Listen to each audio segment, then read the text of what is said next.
ಬಸವಣ್ಣವ್ರು ಹೇಳಿದ್ದು ಅಂಗೈಲಿ ಲಿಂಗವೇ ತುಂಬೆ ಹೂವಿನ ಲಿಂಗವೇ ಅಂತ. ಪತ್ರಂ ಪುಷ್ಪಂ ಫಲಂ ತೋಯಂ ಅಂತ. ಒಂದು ಎಲೆ ಹಾಕಿ ಒಂದು ಸಣ್ಣ ಹೂವಿಡಿ, ನಿಮ್ಮ ಕೈಲಾದರೆ ಬಿದ್ದಂತಹ ಹಣ್ಣುಗಳನ್ನು ತೆಗೆದುಕೊಡಿ, ಕಚ್ಚಿ ಕಚ್ಚಿ ರುಚಿಯನ್ನಿ ನೋಡಿ, ನನ್ನ ರಾಮನಿಗಾಗಿ ಅಂತ ತೆಗೆದಿಟ್ಟಂಥ ಶಬರಿಗೆ ಮುಕ್ತಿ ಕೊಡಲಿಲ್ಲವೇ ಶ್ರೀರಾಮ? ಅದರಿಂದ ಬಿದ್ದಂಥ ಹಣ್ಣನ್ನು ಇಟ್ಟಿಡಿ. ಪತ್ರಂ ಪುಷ್ಪಂ ಫಲಂ ತೋಯಂ. ಏನೂ ಇಗಲಿಲ್ಲ ಅಂತಂದರೆ ಒಂದು ತೊಟ್ಟು ನೀರು ಹಾಕಿ ಅದನ್ನು ವಾಪಸ್ ಕಾಡಿಗೆಗೆ ಇಟ್ಕೊಳ್ಳಿ, ಲಿಂಗ ಧಾರಣೆ ಮಾಡ್ಕೊಳ್ಳಿ. ನಿಮ್ಮ ಕೆಲಸವನ್ನು ಏನು ಭಗವಂತ ನಿಮಗೆ ಕೊಟ್ಟಿರ್ತಕ್ಕನೋ ಅಂತಹ ಕೆಲಸವನ್ನು ಶ್ರದ್ಧೆಯಿಂದ ನಮ್ಮ ಕಾರ್ಯಗಳನ್ನು ನಾವು ಮಾಡ್ಕೊಂಡು ಹೊಟ್ಟೋಗ್ಬಿಡ್ತು ಅಂತಂದರೆ ಅದು ಶುದ್ಧ ಕಾಯಕವಾಗುತ್ತೆ. ಅಂತಲ್ಲಿ ಯಾವುದಾದರೂ ಸಂಶಯಗಳು ಯಾರಿಗಾದರೂ ಬಂದಾಗ ಆ ಸಂಶಯಗಳನ್ನು ನಿವಾರಣೆ ಇರತಕ್ಕಂಥ ಕಾರ್ಯಕ್ರಮ ಇಂತಹ ಧಾರ್ಮಿಕ ಕಾರ್ಯಕ್ರಮ. ಸಮಾಗಮ, ಹಲವರನ್ನ ನೋಡ್ತೀವಿ, ಅವರಿಂದ ಉತ್ತೇಜನವಾಗ್ತೀವಿ. ಸಂತರನ್ನು ಕರೆಸಿ ತಮಗೆಲ್ಲ ಇರತಕ್ಕಂಥ ವಿಚಾರಗಳನ್ನು ಹೇಳಿದ್ದಾರೆ. ಅಲ್ಲಿ ನಮಗೆ ಸಾಂಕೇತಿಕವಾಗಿ ರಥವನ್ನು ಎಳೆದ್ವಿ. ಆ ರಥದಲ್ಲಿ ನಾವು ಹಣ್ಣನ್ನು ಎಸೆದ್ವಿ, ಪತ್ರವನ್ನು ಎಸೆದ್ವಿ, ಎಲ್ಲವನ್ನ ಎಸೆದ್ವಿ, ಹೂವನ್ನು ಹಾಕಿದ್ವಿ, ಶೃಂಗಾರ ಮಾಡಿದ್ವಿ. ಇವೆಲ್ಲವೂ ಸರಿಯಾಯಿತು. ಇಂಥವನ್ನೆಲ್ಲ ಮಾಡಿದ ಮೇಲೆ ನಮಗೆ ಅದೇನು ದ್ಯೋತಕವಾಗಬೇಕು? ರಥದ ಮೇಲಿನ ಶಿಖರ ನಮಗೆ ದ್ಯೋತಕವಾಗಬೇಕು. ಆ ಉತ್ತುಂಗವನ್ನು ನಾವು ಮುಟ್ಟುತ್ತೀವಿ ಅಂತಕ್ಕಂಥ ಸದ್ವಿಚಾರ ನಮ್ಮ ಮನಸ್ಸಿನಲ್ಲಿ ಮುಟ್ಟಬೇಕು.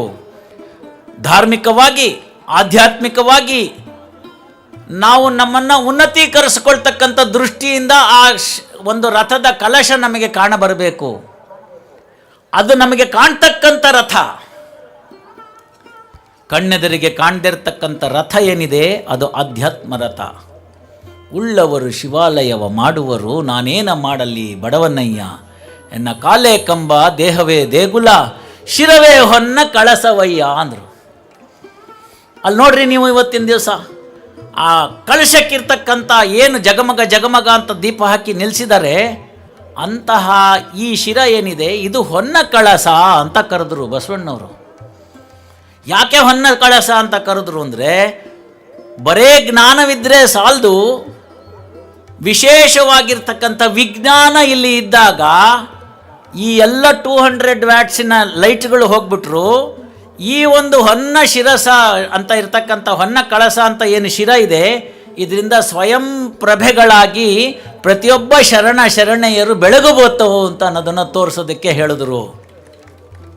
ಸ್ಥಾವರ ಕಳಿವುಂಟು ಜಂಗಮ ಕಳಿವಿಲ್ಲ ಅಂತ ಹೇಳಿದ್ರು.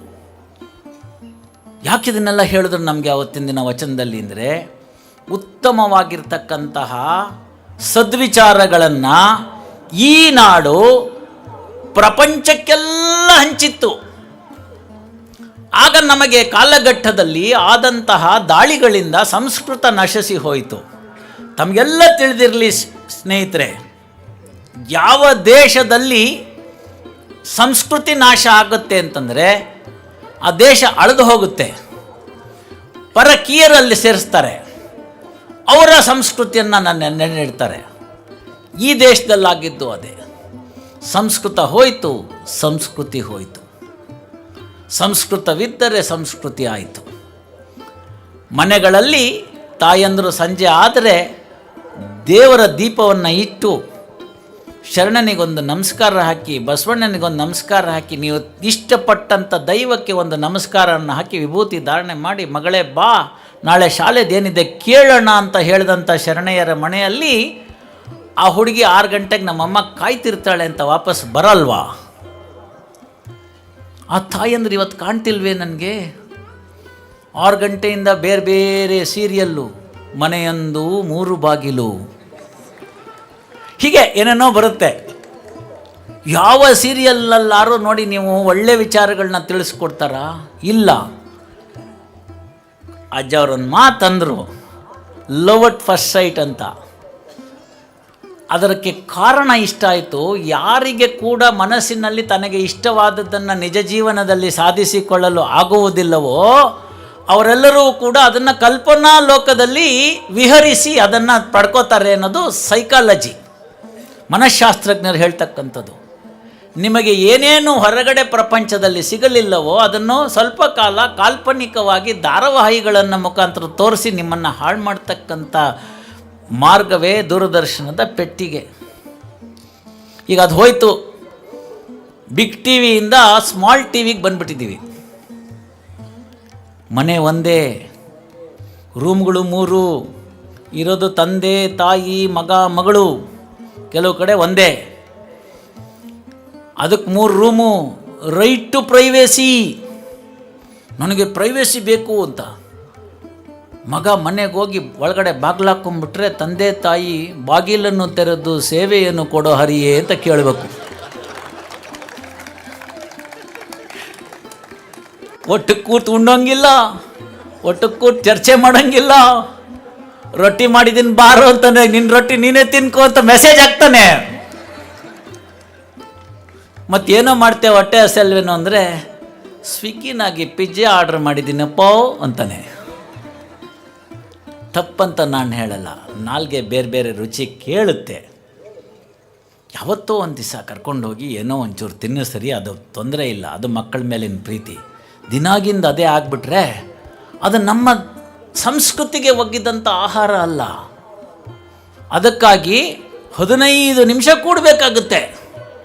ಬೆಳಗ್ಗೆ ಬೇಜಾರಾಗುತ್ತಲ್ಲ, ಮೊಬೈಲ್ ಇಟ್ಕೊಳ್ಳೋದು. ಅದು ಬರವಲ್ದು, ನೀವು ಬಿಡವಲ್ರು.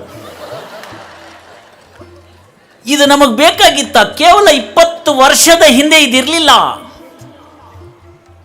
ಇವತ್ತು ಯಾವುದಾದ್ರು ಒಂದು ಪಟ್ಟಣ ಅಭಿವೃದ್ಧಿ ಹೊಂದಿದೆ ಅಂತಂದರೆ ನಮಗೆ ಅಲ್ಲಿ ಫಾರಿನ್ ಡ್ರೆಸ್ಸಸ್ ಇರ್ತಕ್ಕಂಥ ಶಾಪ್ಗಳು ಕಾಣಿಸ್ಬೇಕು, ಸ್ವಿಗ್ಗಿ ಬಂದಿರಬೇಕು, ಝೊಮ್ಯಾಟೊ ಬಂದಿರಬೇಕು, ಐಸ್ ಕ್ರೀಮ್ ಬಂದಿರಬೇಕು, ಅದರಲ್ಲಿ ಇಂಟರ್ನ್ಯಾಷನಲ್ ಬ್ರ್ಯಾಂಡ್ ಬಂದಿರಬೇಕು.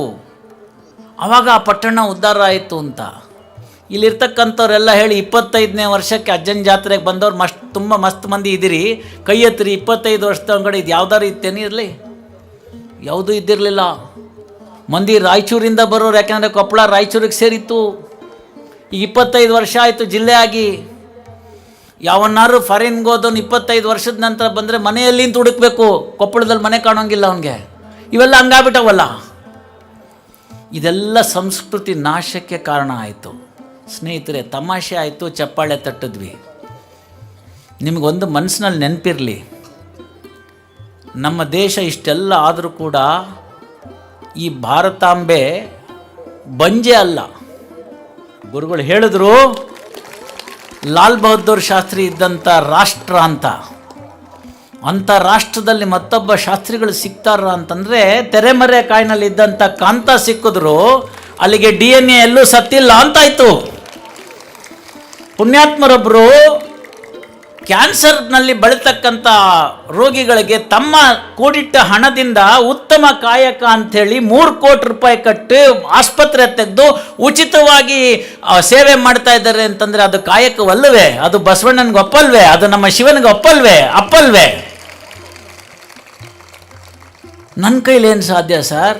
ಹೇಳ್ಬಿಟ್ರಲ್ಲ, ಎನ್ನ ಕಾಲೇ ಕಂಬ ದೇಹವೇ ದೇಗುಲ. ಹೋಗ್ರಿ, ಅರ್ಧ ತಾಸು ಅವ್ರ ಆಸ್ಪತ್ರೆಗೆ ಸೇರ್ಕೊಳ್ರಿ, ಯಾರ್ದಾರು ರೋಗಿಗೆ ಶುಶ್ರೂಷೆ ಮಾಡಿ ಬನ್ನಿರಿ. ಬೇಡ ಅಂತೀರೇನವರು? ಬೇಡ, ಇಲ್ಲಾಗೆ ಒಬ್ಬನಾಗೆ ಇರ್ತಾನೆ, ಹಿಂದಿಲ್ಲ ಮುಂದಿಲ್ಲ. ಅವ್ರ ಮನೆಗೆ ಹೋಗ್ರಿ, ಒಂದಷ್ಟು ಗಂಜಿ ಇಟ್ಟು ಬನ್ನಿರಿ, ತಪ್ಪೇನಾಗ್ತವೆ? ಈ ಕೆಲಸನ ಗವಿಮಠ ಮಾಡ್ತು, ಹೇಳ್ಕೊಳ್ಳಿಲ್ಲ ಅಷ್ಟೆ.